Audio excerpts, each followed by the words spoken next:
Finally back with another Civic Restoration video. I've been working on the car pretty consistently over the last few weeks, but it's been all wiring.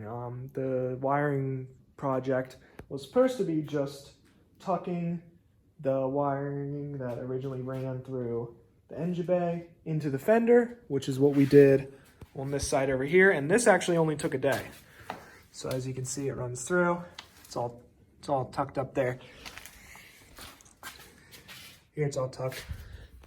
There was a video on it, I think 2 videos ago, but that actually only took a day. I was thinking, hey, this will probably take a day. We did have all of the AC stuff in here, but even so, I didn't think it would take that long, but things got out of hand. So let me give you a quick recap. I have hours of footage over the last 5 weeks of me just working on this wiring, pulling harnesses in and out, and instead of just going through all that, it's pretty repetitive. I'll just do a quick recap, and then we will get into what we're gonna do today. We are gonna do some cool stuff today. We're gonna install the sunroof, we're gonna install the mirrors, and then we're gonna make sure everything works, headlights, the fans, all that stuff. And then after we're sure everything works, we'll loom up all the harnesses, make them look nice, and then we'll be able to move on to the next step, which is gonna be the fuel system. That won't be in this video, that'll be in the next video, and then we'll finally be able to put the engine into the car. So let me get you guys up to speed on what I've been doing over the last 5 weeks. Okay, so in the last video, I took the dash and the HVAC out of the car, and I don't think I mentioned the main reason I did that was to take care of this bundle of wires right here. I had relocated the fuse box to the glove box, but it was too tight in this area to be able to loom everything up and make it look nice. So I decided I'll take the dash, take the HVAC out, and just take care of all of it at once and make sure it doesn't just look like a tangled mess back there. Now, since I was already going to clean up all the wiring for the fuse box anyway, I decided I would put it in a little bit better of a location. I was going to put it where the passenger side airbag would normally go, and I would leave the airbag cap as kind of like an access panel to be able to access the fuses if you ever needed to. So I got started making some new mounts for the fuse box out of aluminum, bent them up. I actually put some rib nuts in there as well, and then we used some 3M bumper adhesive to actually glue the fuse box onto the mounts, which is surprisingly very strong, and it dries pretty fast, which is what we needed. We didn't want it to be lopsided or anything like that, so I just held it while it dried, and it turned out really nice. Next, I started looming and cleaning up all the wiring for the fuse box. Put some loom on there, put it in its new location, and here's what happened. So we ran into our first problem. The wiring for the fuse box is not long enough. So really what we need is I tried to run it under because then it fits, but the problem is it's in the way of all the HVAC stuff, which we're keeping AC and heat. So I think what needs to happen is the wiring needs to run up here and then straight back and down, and it needs to come out right here. So we have all these big wires that run through this body harness. We're gonna have to have those come out right here, and then we can actually run it in between here and here. We can run it up, and I'm pretty sure that will work because the HVAC unit needs to mount here, it needs to go through here, and there is a small area through here where we can run our wires up and through. So I'm gonna pull this body harness apart, try to get the wires for the fuse box that I need out of it. The other wires for the fuse box actually run outside of the car right now, so I'm not worried about those. Those can be, we're gonna have to extend those anyway, so even if some of those get pulled a little shorter, it's not a big deal. So let's see how it goes pulling that body harness apart. Hopefully we get lucky here and we can move on from this fuse box finally. Unfortunately, we did not get lucky. When I started taking apart the body harness, the wires were so intertwined that it was nearly impossible. Actually, it wasn't nearly impossible. It was actually impossible to move the fuse box wires over. I would have had to de-pin them all in the car, and I just did not want to have to do that. So I ended up taking the entire body harness out of the car. And that included the pedals, the firewall insulation pad, the driver's side fuse box, all that stuff. The only wiring that was left back in the car was the wire harness that ran back to the taillights and the 2 door wire harnesses that ran inside of the doors. So I got the body harness out of the car, and here was my plan at the time for what we were going to do to it. Okay, so update on what's going on. I have the body harness out of the car. Here's how it looks. There's pretty much nothing left in there. The whole harness that ran across there is out.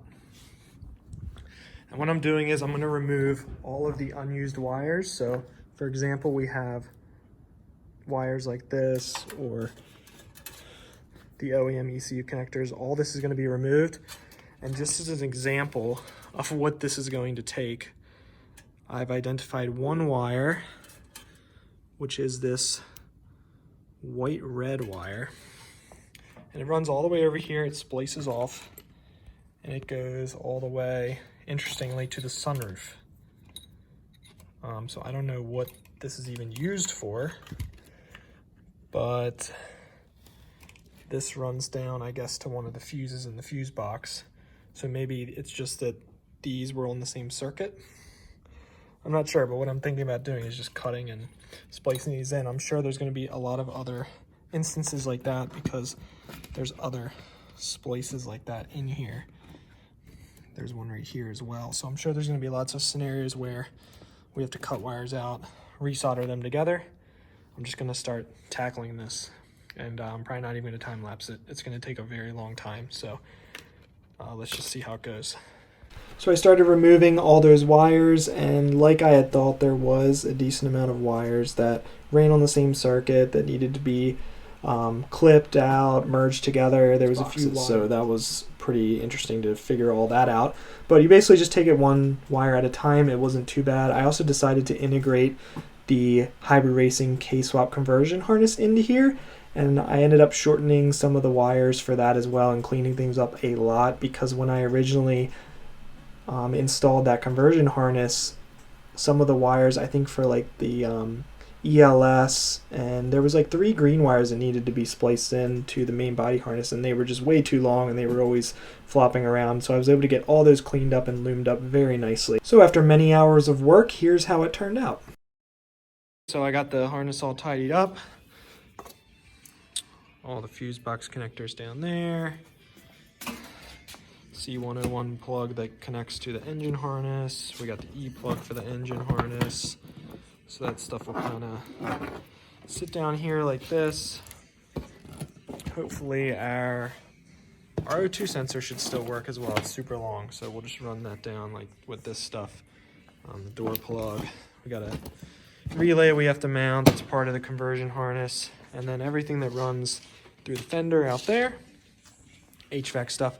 So yeah, that's pretty much it. So, well, it's not it. We still have to hook all the AC stuff up, which is a whole nother project, because there's actually another wire that I forgot about that needs to run all the way down here to one of the fuse box connectors, and then we have 2 wires that need to run up through here, kind of how these are. We're going to run them through the C101 plug because they need to interface with the engine harness. But that's fine. I'll just tackle that probably off camera. Just get that done. It's not too bad compared to what we've done. But now's the moment of truth, because this is looking pretty long. So I really don't want to have to go and shorten all that stuff. So hopefully we'll mount the fuse box up back here. We'll plug all that stuff in, and hopefully it'll all fit with the dash on. So if we have to do a test fit with the dash, we'll do that. But now's pretty much the moment of truth, because I really do not want to shorten all that stuff. I'll loop it around. I don't care. I do not want to have to shorten it. So let's see how it goes. Okay, so this was the first test fit with the newly redesigned body harness. And luckily the fuse box fit pretty much perfectly. I test fitted the dash as well, and the wires ran pretty nicely. They could be a little bit shorter, but overall I think it looks really good, and the wires at least have a much nicer routing, and they're not pinched or anything like that behind the HVAC unit. Okay, so now it's actually time to start the wire tuck of running the headlight harness and the AC wires through the inner fender of the car, and here is the plan that I came up with. We are just getting around to, we're going to install another C101 connector right here. And these are all the wires that run out through the fender. Then what we're going to do is, we're going to have this bulkhead right here. And we have some heat shrink for that. And this will slide into the hole we have drilled. and then we can just bolt this on. So at any time, if we need to remove the body harness again, or we need to remove this harness from the fender well, we can just unplug it. Here's the male part. The male part is going to be on the side that needs to be slid through the hole, so we have a little bit more low profile. So we can just unplug it at any time, unbolt this, and then it will slide right out. So because what's interesting is this will actually slide through here. See? So we will be able to slide this completely out. So it's completely modular, which is great. And I think that's pretty much it. So we also have like the E-plug that's all ran through like how it would have been factory. As you can see, there's no extra wires here. The original OBD1 diagnostic plugs are removed. There's no cruise control stuff. There's no SRS stuff. It's all slimmed down. You can see there's no OEM ECU plugs. All of it was taken out. These are all the wires that were taken out. We have, these are, oh, sorry. Down there, there's blue ones. Those are like the diagnostic plugs. We got a, this is like the AC. There's an ECU connector down there. So all of that was removed. This is like the cruise control relay that was removed. You can see the factory C101 plug. Actually, that's another ECU connector. So all that was removed, but yeah, so right about now, we're getting into the final stretch here. I'm gonna splice these connectors in, and then we can start finishing up the wiring, the actual wire tuck portion of it. We started it a little bit here with some of the AC wiring because we are running AC on this car. We're gonna have to extend some wires. I got the clutch, not the clutch, but I got the AC compressor wire running in here. It's probably gonna be too long, but we'll have to shorten it with the engines in.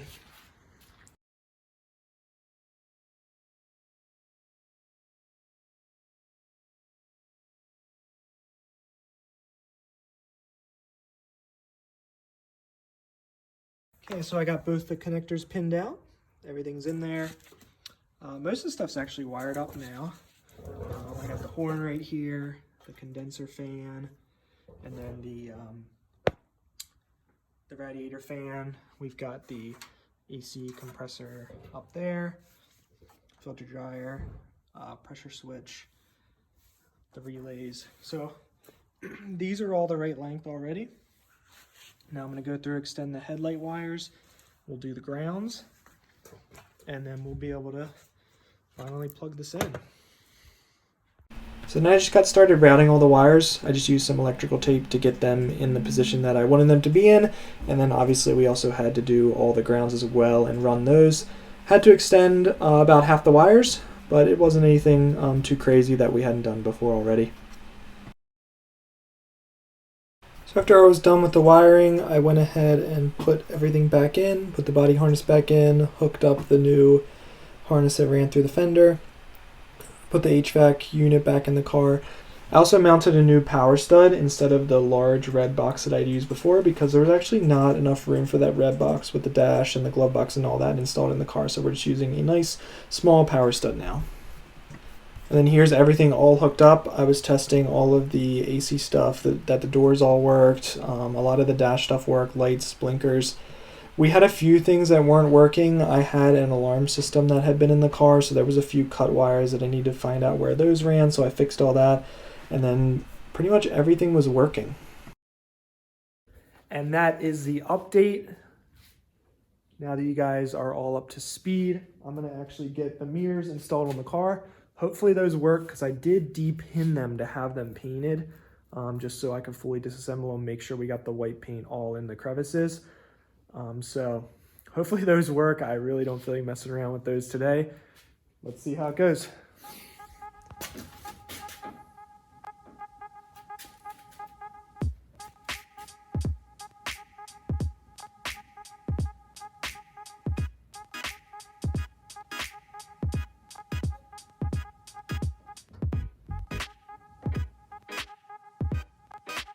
There we go. It's working. Oh yeah, in and out and up and down, yep. Hey, I actually forgot there's another thing we're gonna take care of, and that is the horn. So as I talked about earlier, we have this JDM steering wheel in here, and there's no way for the horn to work because there's actually some metal. Let me see. The copper, there's a copper ring back there, and that's supposed to contact with the wire that we have up here. So I think we need to run this. Oh man, I don't even know if that's gonna be long enough. But let me show you the solution we got. So luckily, the original JDM Honda part for the steering wheel is still available. So I think you can still get this through Honda. I actually got this off eBay. There's someone on there that sells it. If you search that part number, it should pop up. So what this does is it allows this tab to ride on that copper ring on the steering wheel and provide a constant contact as you're turning the wheel. So the horn should work at all times. So the horn tab actually took longer than expected. It didn't fit perfectly on that little control unit that I have, but I think I got it set up right, and I'll show you guys what I did. You saw me grinding the plastic a little bit, so I had to grind out some of the raised sections of the plastic. I also had to modify the tab a little bit, but check it out, it's on there now. And it's riding. Oh, that's really bad focusing though. Let me see from up here. Yeah, there you go. See, it's riding on that steering wheel the whole time around. So I'm gonna pull this off real quick and show you guys what I did. Okay, so as you can see, it didn't line up with the hole properly. I also had to grind down the plastic that was here and also the plastic that was raised here. And then I had to grind down the tab so that I could actually get the screw in there to hold it in place. The other interesting thing is we don't need to use this. The tab is actually already there. Crazy, right? So I'm guessing it's this darker colored terminal there. So we should be able to add a new terminal to our plug there and just have the horn run through there on the harness, which would be super awesome. So I'm gonna ohm this out real quick, make sure that these two are connected, and then we'll see if we have a pin to put into that plug to get it all hooked up. So this is our horn wire hanging down here, and it's actually this plug right here. I gotta see if it's top or bottom, but we're just gonna be able to hook this right into this plug, which is super awesome, because then we'll never need to worry about unhooking that tab again. Let me just make sure. So, okay, so it is the top one right here. So we're going right in there. So,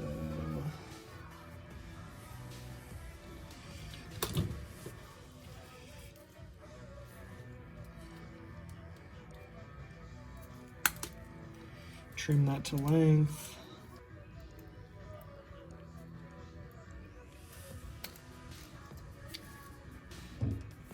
There we go. So what did we say, the top one?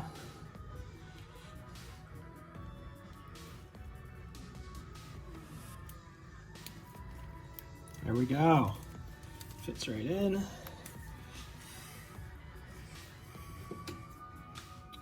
And yeah, we got it in the right one.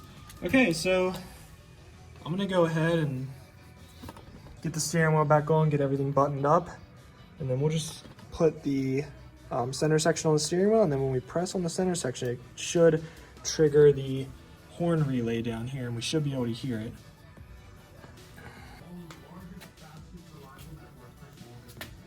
So I don't think I'm actually gonna finish screwing this on right now because I forgot to put the bolt on, and I kind of want to just keep this piece in the bag for now and make sure it stays nice. But I can hear the relay clicking whenever I press this. I don't know if you guys can hear it on video, but I'm pretty sure we're good. So we have a working horn now with the JDM steering wheel, even when it's upside down. So any direction, I can hear that relay clicking. So I think we're good there. Let me try to think what's next. I think next we're going to put the sunroof in.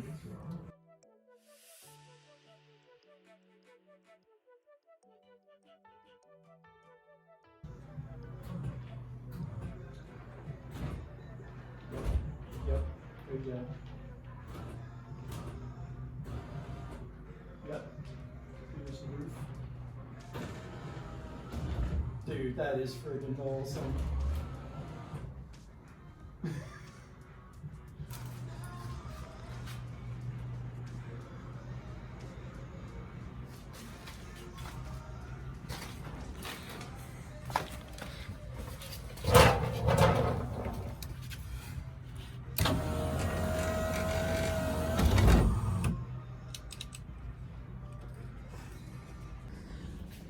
So that's it. The wiring is nice and tidied up. I didn't loom it up yet. I'm gonna wait until the car's running. Everything's tested out, and then I'll pull it all out one last time, loom it all up. That won't be good. That should only take like a weekend since everything is all figured out now, routed, how it's supposed to be. So looming it up shouldn't be too big of a deal. But the car's back on the ground because in the next video, we're gonna push it over to the lift, to the bay with the lift. We're gonna start installing all the fuel lines. Once the fuel lines are installed, we'll be able to put the engine back in the car. So things are moving along here. This thing will be running this spring for sure.